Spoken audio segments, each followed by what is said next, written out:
Good morning student. Good morning. बच्चों में आज आपसे कुछ प्रश्न पूछता हूँ, जिसको भी आंसर याद हो अपना हाथ खड़ा करना, ठीक है। चलो बच्चों, आप पढ़ने कहाँ जाते हैं? विद्यालय पाठशाला। विद्यालय पाठशाला।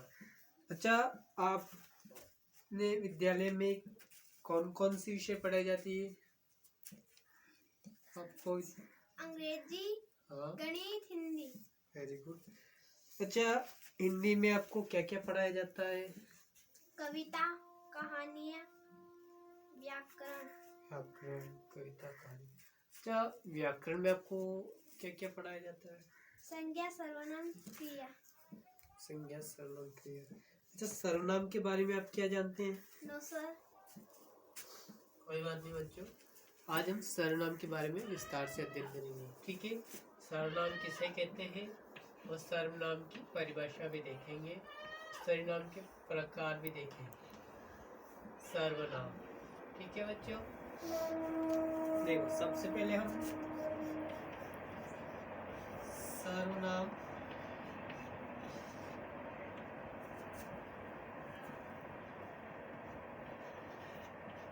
की परिभाषा देखते हैं। देखो,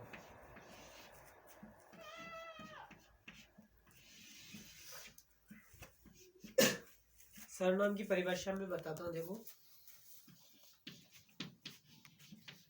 संज्ञा के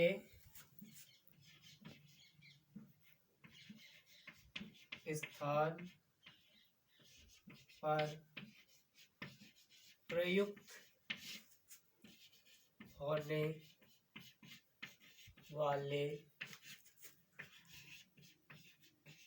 शब्दों को सर्वनाम कहते हैं, ठीक है। ये इसकी परिभाषा है। जैसे वह, उसका, यह, जैसा, ये सब सर्वनाम के उदाहरण है। वह, उसका, यह, जैसा, तैसा, जैसा, वैसा, ठीक है। देखो, सर्वनाम कितने प्रकार के होते हैं? सर्वनाम होते हैं अपने 6 प्रकार के। हम सर्वनाम के भेद के बारे में जानेंगे। सर्वनाम कितने 6 प्रकार के होते हैं। सबसे पहला जो भेद है वह है अपना पुरुषवाचक सर्वनाम। कौन सा? पुरुषवाचक सर्वनाम। अब पुरुषवाचक सर्वनाम किसे कहते हैं उसके बारे में आप देखना। जिस सर्वनाम का प्रयोग कहने वाले, सुनने वाले या जिसका संबंध में कुछ कहा जाए उसके लिए होता है, उसे पुरुषवाचक सर्वनाम कहते हैं, ठीक है। कहने वाले, सुनने वाले या जिसका प्रयोग होता है उसे कहते हैं, ठीक। जैसे उदाहरण में मैं, हम, तुम, वह, वे, ये शब्द जहाँ यूज होते हैं कहाँ, वो होता है पुरुषवाचक सर्वनाम में। अब देखो, पुरुषवाचक सर्वनाम, चलो एक प्रश्न पूछता हूँ आपसे। वह पढ़ रहा है, इस वाक्य में कौन सा शब्द सर्वनाम है? वह। शाबाश, बहुत अच्छा, ठीक है। आगे देखो, नेक्स्ट जो सर्वनाम है अपना निजवाचक सर्वनाम। निजवाचक सर्वनाम जिन शब्दों का प्रयोग वक्ता किसी चीज को अपने साथ दर्शाना या अपनी बताने के लिए करता है वे निजवाचक सर्वनाम कहलाते हैं, ठीक है। जो कर्ता होता है किसी चीज के साथ अपना संबंध बताने की जो कहता है उसी को हम निजवाचक सर्वनाम कहते हैं।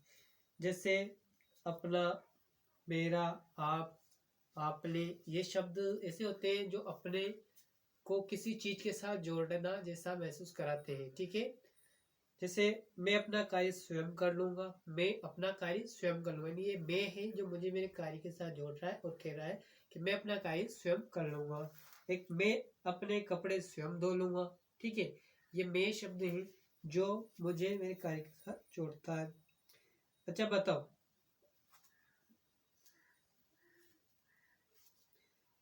नेक्स्ट जो अपना सर्वनाम है वो है निश्चय, सर्वनाम, निश्चयवाचक सर्वनाम। अब निश्चयवाचक सर्वनाम में की परिभाषा देखो, समझो इसे भी।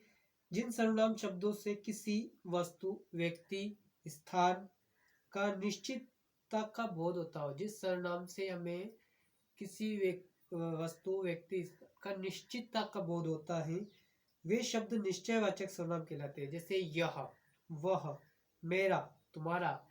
इन शब्दों से हमें किसी वस्तु, स्थान या व्यक्ति का एक निश्चितता का बोध होता है। ठीक है, इसमें उदाहरण है, यह कार मेरी है। ठीक है, तो यह कार मेरी है, इसमें सर्वनाम है यह। इस शब्द से हमें कार के बारे में कह रहे हैं कि यह कार मेरी है, यानी अपना निश्चित बोध हो रहा है कि यह कार अपनी है तो अपनी ही है। ये पुस्तक मेरी है, इसमें भी पुस्तक में साथ जोड़ा गया है। वे खिलौने हैं। ठीक, नेक्स्ट जो आपका चौथा सर्वनाम है वह है अनिश्चयवाचक सर्वनाम। अनिश्चयवाचक सर्वनाम, जिन सर्वनाम शब्दों से वस्तु, व्यक्ति, स्थान आदि की निश्चितता का बोध नहीं होता हो, ठीक है, उसे हम निश्चयवाचक सर्वनाम कहते हैं। जैसे उदाहरण में, मुझे कुछ खाना है। इस वाक्य में ऐसा बोध हो रहा है कि अब तुझे खाना क्या है, इसमें कोई निश्चय नहीं है। ठीक है, खाना क्या है, मुझे कुछ खाना है, बस ऐसा प्रतीत उसने कहा, लेकिन निश्चय नहीं है खाना क्या है। मेरे खाने में कुछ गिर गया, क्या गिरा है, ये कोई निश्चय नहीं है। कोई आ रहा है, कोई आ रहा है, पता नहीं कौन आ रहा है। ठीक है, अब एक सर्वनाम होता है अपना प्रश्नवाचक सर्वनाम। प्रश्नवाचक सर्वनाम देखो, जिन शब्दों का प्रयोग किसी वस्तु, व्यक्ति आदि के बारे में कोई सवाल पूछने के लिए किया जाता है। ठीक है, जिस सर्वनाम का प्रयोग किसी व्यक्ति, वस्तु आदि के बारे में अगर कोई सवाल पूछने के लिए करते हैं तो वह प्रश्नवाचक सर्वनाम होता है। जैसे आप कौन हैं, क्या क्या कार्य किए कर लिए हैं। ठीक है, ये कौन, क्या क्या, ये इसमें सर्वनाम हो रहे हैं। नेक्स्ट जो आपका छठा सर्वनाम है और लास्ट सर्वनाम है, जिन संबंधवाचक सर्वनाम, जिन सर्वनाम शब्दों के द्वारा वाक्यों का परस्पर संबंध प्रकट होता हो उन्हें संबंधवाचक सर्वनाम कहते हैं। जिन सर्वनाम शब्दों से वाक्यों का स्पष्ट जो संबंध है अगर वो प्रकट होता हो तो उसे हम सर्वनाम कहते हैं, संबंधवाचक। ठीक है, जैसे उनका कार्य अधूरा है, जिनका काम है वो करेंगे। ठीक है, इससे हमें फिक्स संबंध जो बता रहा है ये, जैसे कि पहला उदाहरण अपना था, जिन उनका कार्य अधूरा है, यानी उनका कार्य अधूरा है, फिक्स पता चल रहा है। और जिनका काम है वो करेंगे, जिनका काम है वो करेंगे।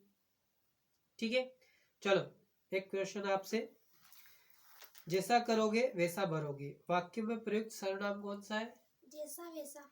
जैसा या वैसा, शाबाश, बहुत अच्छे से समझा है।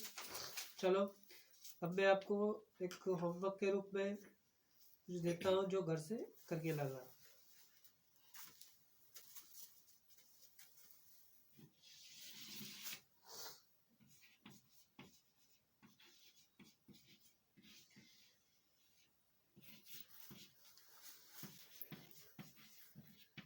सर्वनाम किसे कहते हैं तथा उसके भेदों को समझाते हुए लिख कर आएंगे। ठीक है बच्चों, ये प्रश्न करके लाना आपको। सर्वनाम किसे कहते हैं उसके भेदों को उदाहरण सहित लिखकर समझाते हुए लाना है।